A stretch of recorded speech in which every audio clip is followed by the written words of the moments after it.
Donc je pense que pour éviter ces écueils, il serait intéressant de rejeter un peu cette notion de seuil, hein, même seuil adapté, pour parler, je ne sais pas, je n'ai pas encore trouvé le mot, mais plutôt d'une notion de qualité de service, qualité d'accueil.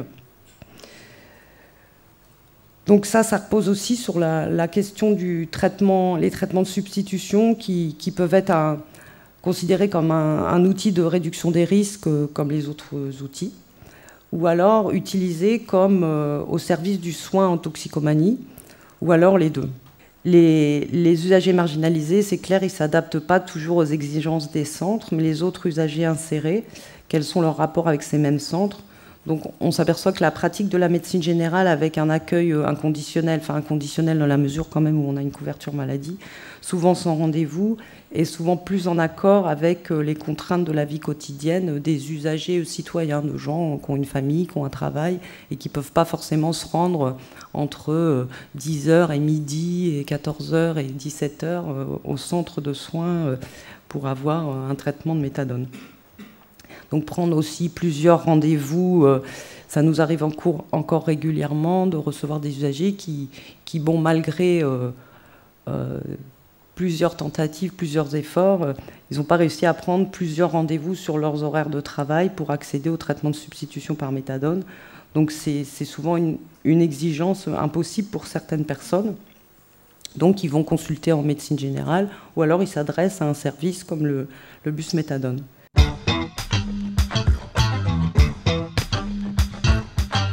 Alors, il se trouve qu'il y a eu quand même, effectivement, alors ça a été long tout ça, hein, parce qu'il y a plusieurs fêtes qui se déroulent, plusieurs rêves. Alors, quand on est une rêve à 3 000 à 4 000 personnes, c'est un truc. Quand on est sur un Technival où il y a 40 000 à 50 000 personnes, c'est encore une autre histoire.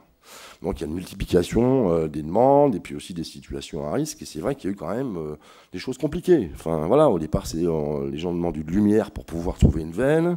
Et puis, mais il n'y a pas d'accès à l'eau. Et puis au bout du 3e jour en Technival, où on n'a pas forcément des douches à tous les étages et tout ça. Voilà, rien que de ne pas pouvoir nettoyer sa peau avant d'injecter, c'est juste un tout petit peu relou. Bon. Par contre, il y avait aussi des histoires d'injection qui n'étaient pas vraiment prises en compte, clairement, dans les pratiques d'intervention en milieu festif. Bon. Et puis, il y a quelques petits camarades. Donc, quand je dis en proximité, ça veut dire des usagers qui sont acteurs dans les programmes de la mission, c'est clair.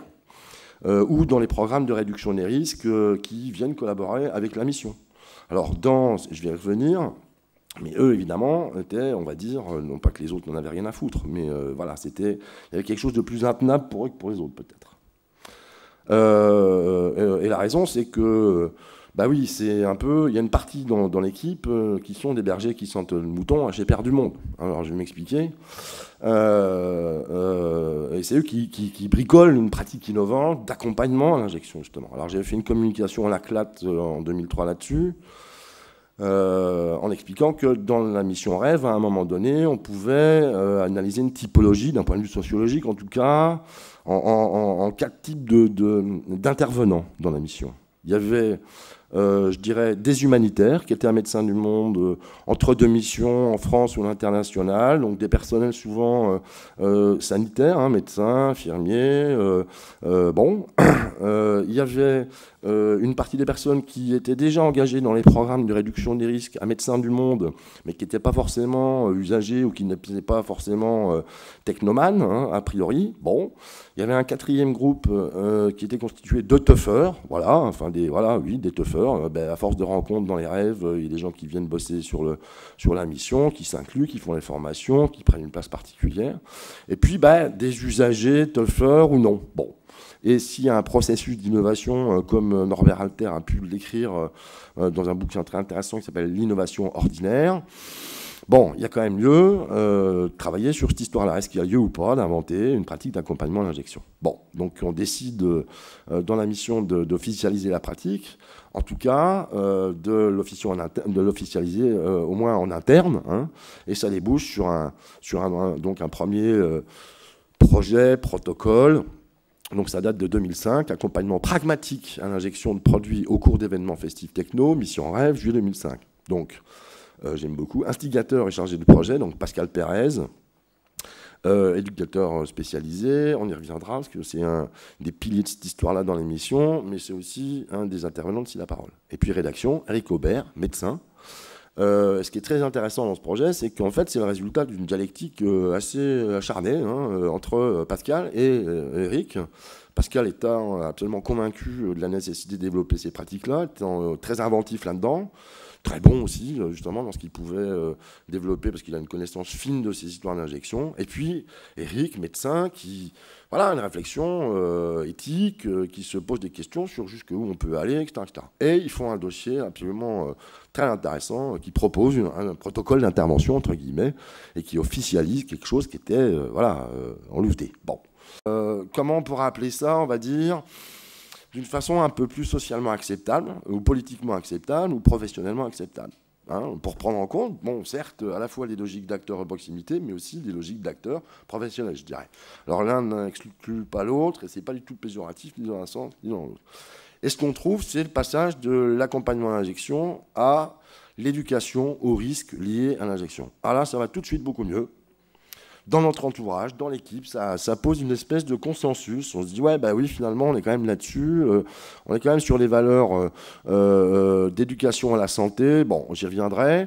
Et ça veut dire quoi? Donc on reste dans un cadre d'accompagnement individuel. Ça paraissait important, en tout cas dans l'expérience qui avait été expérimentée. Ouais, bon. C'était limité dans le temps, puisque les séances étaient censées s'étaler 5 fois, possible 2 fois, donc ça fait 10 en tout, pour apprendre à peut-être gérer les risques autrement quant à l'injection, les produits, tous les conseils. Et puis surtout, dans la discussion, ça a permis de reprendre toute l'histoire en disant l'éducation au risque lié à l'injection ne se résume pas à la seule injection. Et qu'il y a vraiment nécessité, pour des raisons d'épidémiologique, je ne veux pas l'injure de reprendre, vous connaissez tous l'histoire du VHC, du VIH, c'est bon, la cata du côté VHC, chez les jeunes, les moins jeunes, bon, ça va. Mais on s'est donc aperçu qu'il ne suffisait pas de dire un shoot, une seringue, mais que c'était beaucoup plus compliqué que ça, et que ça ne se résumait pas non plus à l'injection, et qu'il y avait lieu, sans doute, de reprendre l'ensemble des outils. Ça sert à quoi tout le bordel qu'il y a dans le kit? Et on a pu voir que c'était vraiment utile.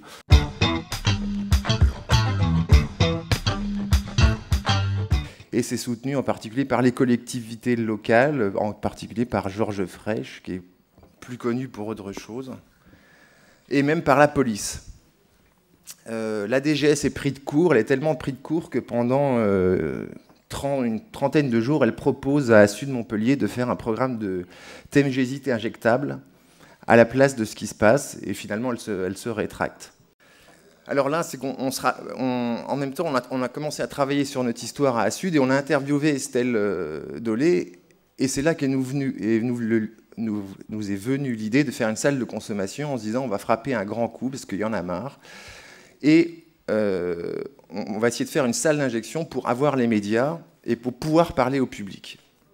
Et puis ça nous donne l'occasion de dire qu'on est bien seul en Europe, puisqu'on est cerné par des pays qui ont des salles de consommation, puisque vous savez que l'Espagne a des salles de consommation avec Bilbao et Madrid, l'Allemagne en a plus de 20, la Suisse plus de 20, les Pays-Bas plus de 20, ou par là, le Luxembourg, la Norvège, enfin on est cerné par les salles de consommation en France. Alors quels sont les avantages des salles de consommation? Le premier, c'est la citoyenneté des usagers de drogue. C'est-à-dire que, par exemple, dans les Carudes, on ne va pas donner des seringues et puis dire à l'usager, maintenant, va te shooter dans les lieux publics. On va prendre la globalité de l'usager et même son geste de shooter. Le deuxième, il est purement réduction des risques, c'est-à-dire que sous les yeux des professionnels, les usagers se shootent ou consomment d'autres substances, parce que d'ailleurs, il n'y a pas que le shoot. K9 à Genève en ce moment fait une salle d'inhalation. Et ça permet de corriger les gestes, en particulier qui sont dangereux pour le VHC, pour le VIH ou pour les overdoses. Donc c'est tout un apprentissage des gestes que les usagers font à l'intérieur de la salle de consommation et qui ensuite ils peuvent répéter à l'extérieur. Au niveau RDR aussi, c'est que tout simplement, il y a beaucoup moins de stress quand on shoot pas à la vue des patients, protégés de la police. Oui. Au niveau de la santé, ce qu'il faut dire aussi, parce qu'il y a des préjugés, les salles d'injection seraient de l'incitation à l'usage, et ce qu'on voit, c'est le contraire. C'est-à-dire, par exemple, à Vancouver, ils ont fait une étude, et ils ont vu que quand ils ont installé la salle de consommation,